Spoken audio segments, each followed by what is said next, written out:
A remote conference at the University of Mosul at the French Institute spoke of the creativity and aesthetics of Syriac writing, of this civilization that the fertile valley has embraced over the last thousands of years.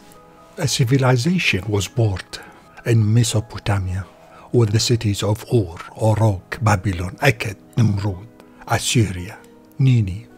These cities that were born in the heart of Mesopotamia are the oldest and the first cities in the universe.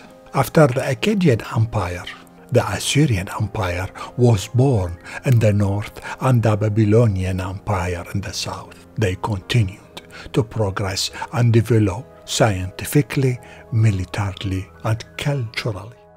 These civilizations built huge monuments, palaces, ziggurats, temples. In these civilizations, especially and not in others, the sciences of mathematics, astronomy, law, and writing were invented.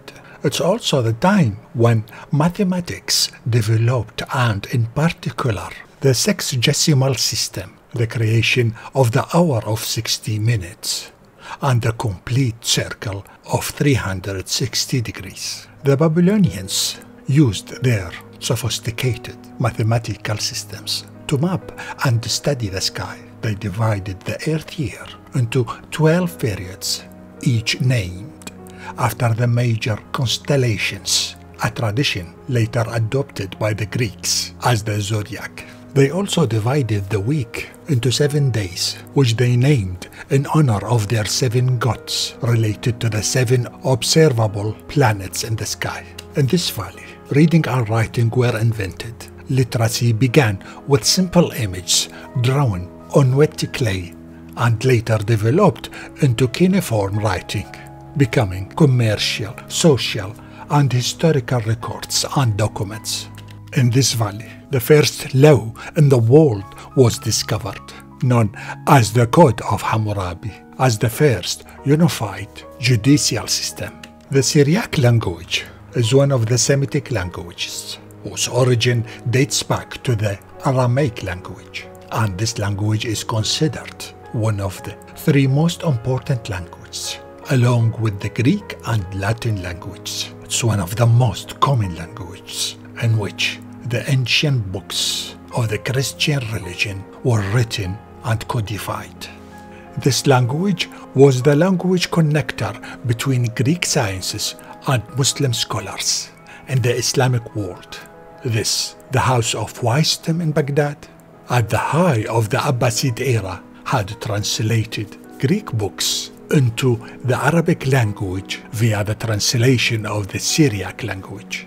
Beautiful tablets of Assyrian writing are still found today on demolished or abandoned houses in memory of a beautiful Syriac calligraphy and an ancient story engraved on these mausoleum houses to tell us about a very rich heritage. But it is also a testimony of a wind which is not yet held, of a fundamental component who lived in this country and grew up since before the Abbasid era, passing through the times of the Tartars and the black and white cheese and the Ottoman era. Unfortunately, in our time, this important component has begun to diminish, to suffer and to take the paths of migration and exodus.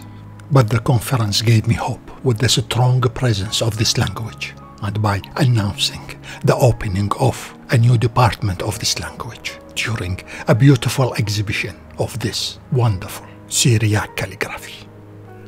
And we hope the return of life to these destroyed and neglected houses, and the return of all these erased lines and this great history that refuses to disappear. It is still present, history and language, with its people, its books, with its manuscripts, which have crossed all these times to tell us about a people and a language which have crossed through all these difficult times and circumstances to remain. Let us hope that life will return to these houses and that flowers will grow there and not thorns. Thanks.